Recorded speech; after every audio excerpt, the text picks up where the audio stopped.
திருக்கோயிலுக்கு வருகை தந்திருக்கும் கனகம்மா சத்திரத்திற்கு ராம்கோபால்ஜி அவர்களுக்கு ஸ்ரீ உவே பார்த்தசாரதி பட்டாச்சாரியார் கனகம்மா சத்திரத்தின் ஸ்ரீ கலிவேங்கடேச பெருமாளை ஸ்ரீவைகானச பகவத் சாஸ்திர முறைப்படி ஆராதனை செய்து கொண்டிருப்பவர்.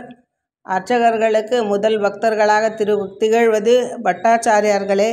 வரும் பக்தர்களுக்கும் பகவானுக்கும் இடையே அந்த அர்ச்சக கைங்கரியத்தில் சங்கல்பத்தை முறையான வகையில் செய்து அவர்கள் அனைவரும் பலன் பெறுவதற்காக லோகக்ஷேமார்த்தமாக பிரார்த்தித்து கொண்டிருக்கின்றார்.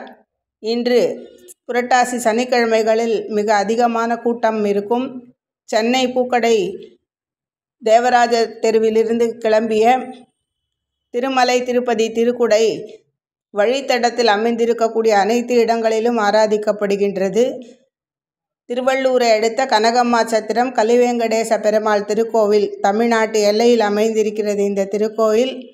இந்த கோவிலில் ஆராதனை மிக சிறப்பான முறையிலும் பூஜைகள் வழிபாடுகளும் அதி அற்புதமாக நடந்து கொண்டிருக்கிறது. இங்கும் லோகக்ஷேமார்த்தமாக பிரார்த்தித்து கொள்ளும் பக்தர்களான அனைவருக்கும் நலன் வழங்க சித்தமாயிருக்கின்ற திருவேங்கடமுடையானாகவே காட்சி அளிக்கும் ஸ்ரீ கலிவேங்கடேச பெருமாளை பிரார்த்தித்து கொண்டு தொடர்கிறார்கள். திருக்கடை கருட சேவையில் திருமலையை சென்றடையும். ஓம் நமோ வெங்கடேசாய.